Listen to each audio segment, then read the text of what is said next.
Hello. Hi, this is Diana with Metal Life. Is Chuck Billy available? This is. How are you? I am wonderful. How about yourself?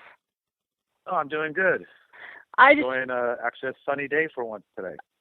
it's kind of nice. Are you still out in California right now? Yeah, we're in California getting a lot of rain lately, so it's actually the sun's out, so it's That's got to feel good. enjoying some sun. Yeah.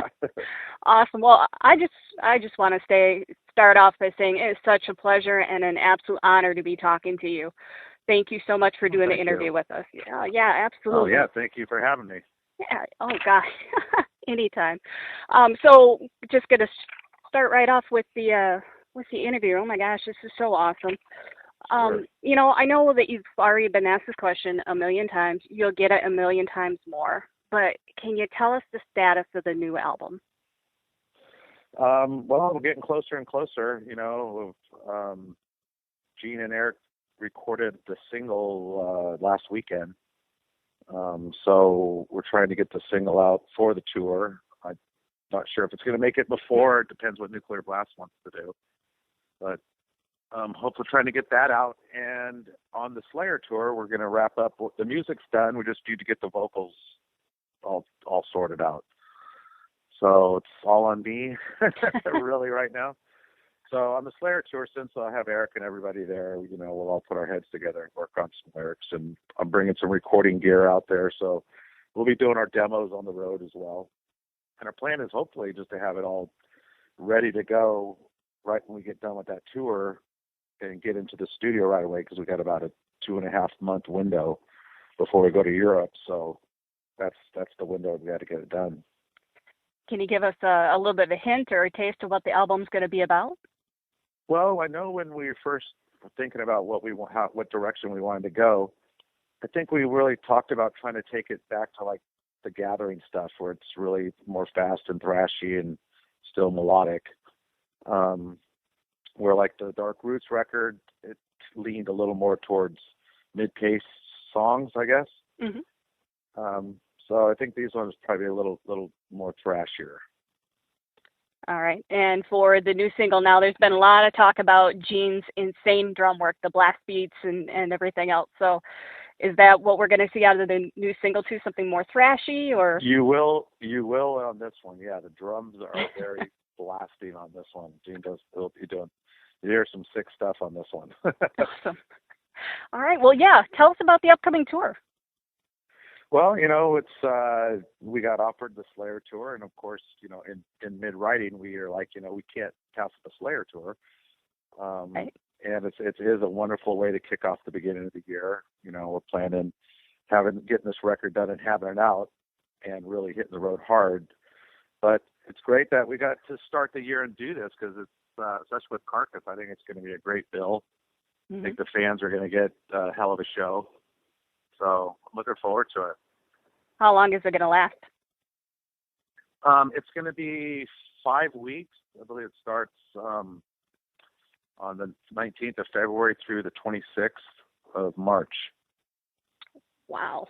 And, out of all the bands that you've toured with, are there still any out there that you'd love to, share the stage with that you just haven't been able to make it work yet? Well, of course, Metallica. They're probably the number one on my list, Mm-hmm.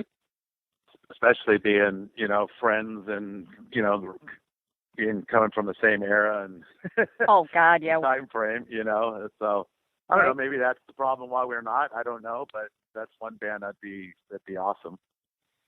Do you have any bands that you like to tour with that are just, maybe more fun or a little less painful? Well, the Slayer tour is going to be a perfect example of a band that, because our crew's their crew, we all get along so well. We've got a lot of history, done a lot of tours together.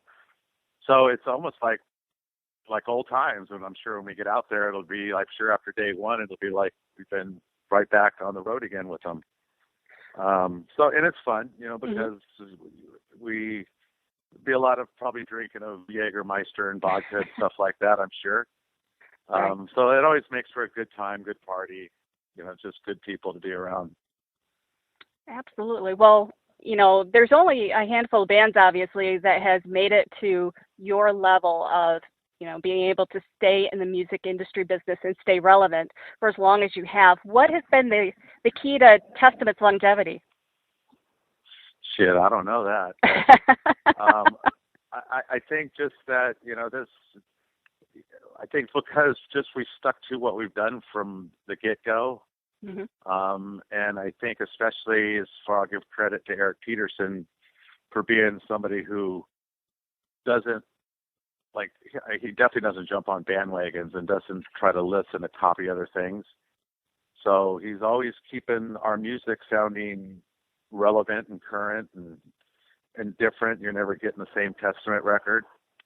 So there's always that element too that I think, as far as if you're a real Testament fan, be like, okay, well, what am I going to get next? I know it's going to be metal, but what is going to be? So I don't know, maybe something that has to do with it. And I think the music still sounds relevant.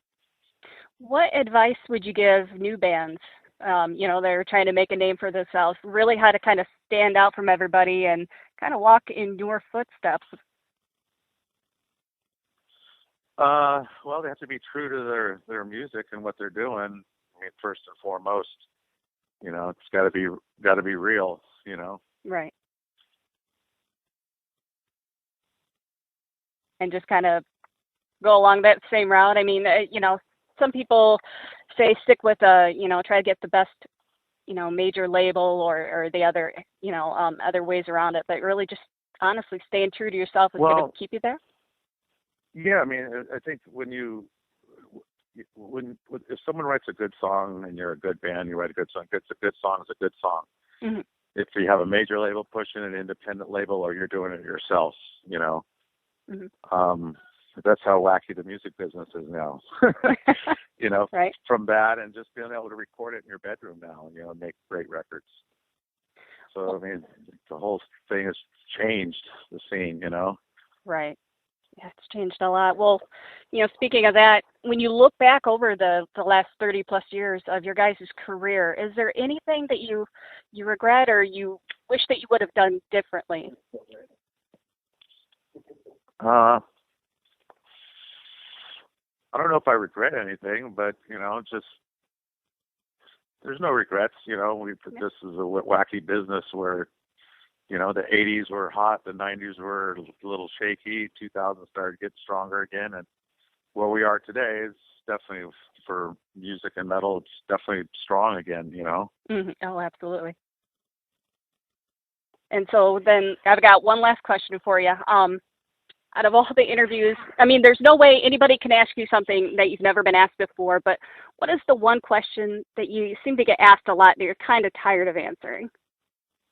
Oh, I don't know. I go through them all, but the hardest ones is when you get someone that really doesn't know the history of the band and they go, tell me how the band started. That's the one question. It's like, wait a minute. If you don't know that answer, then maybe, and you didn't do your research, maybe you're in the wrong field. Right. Awesome. Well, yeah, that's all I've got for you. Again, thank you so much for doing the interview. We really appreciate it. And definitely. Yeah, where are you out of? Where are you out of? Well, Metal Life Where are you from? Metal Life is actually out of LA, but I'm kind of the freelancer. I'm in Michigan right now. Okay, so you're gonna catch any of our shows? Chicago. Hell yeah. Oh shit! First two nights. Oh yeah. I'm gonna catch you nice and fresh. Yep. Well, those are the rough ones. It's day one of the tour is always the rough. So let's hope it's a good one. Come the second night. I'll come the second night. Awesome. All right, Chuck. Cool. Thank you so much. All right. I'll catch you guys on the road.